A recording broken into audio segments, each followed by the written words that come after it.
What's going on with the Milwaukee County Board? Well, last week the board voted to cut their pay, staff, and budget.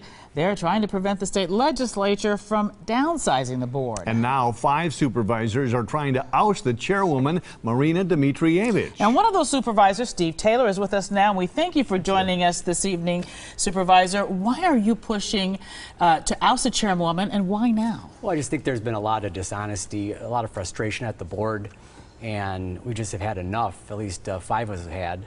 And, you know, when you're asked certain questions and you get answers and you find out by reading the paper that they're not truthful, it's just not right, and this is the right move to make. All right, you mentioned 5 supervisors. You need a 2/3 vote to oust the board chair, so you need 12 more. Is there any realistic chance you're going to get those 12 additional votes? And if you don't, is this just an exercise?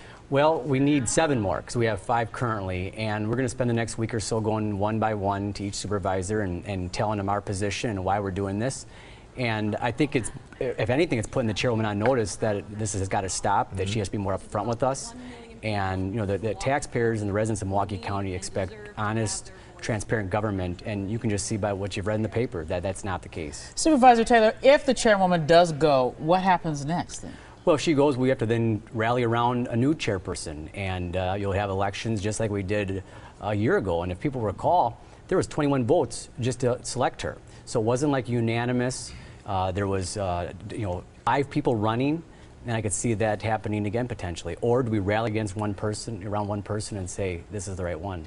The board just voted to downsize and make these various reductions. Did you vote in favor of that downsizing? Well, the funny thing is, intergovernmental relations, I voted for it. Then the next day I read all the illegal negotiations and the Act 10 violations, and I basically couldn't trust or had no confidence in the board. So I, on Thursday, reversed my decision based on the lack of confidence and just what I felt was dishonesty. So I really didn't have any belief that they could actually follow through. Do you think all these changes are enough to stop the legislature from voting to downsize the board? I don't believe so. I mean, you have a Republican-controlled Senate.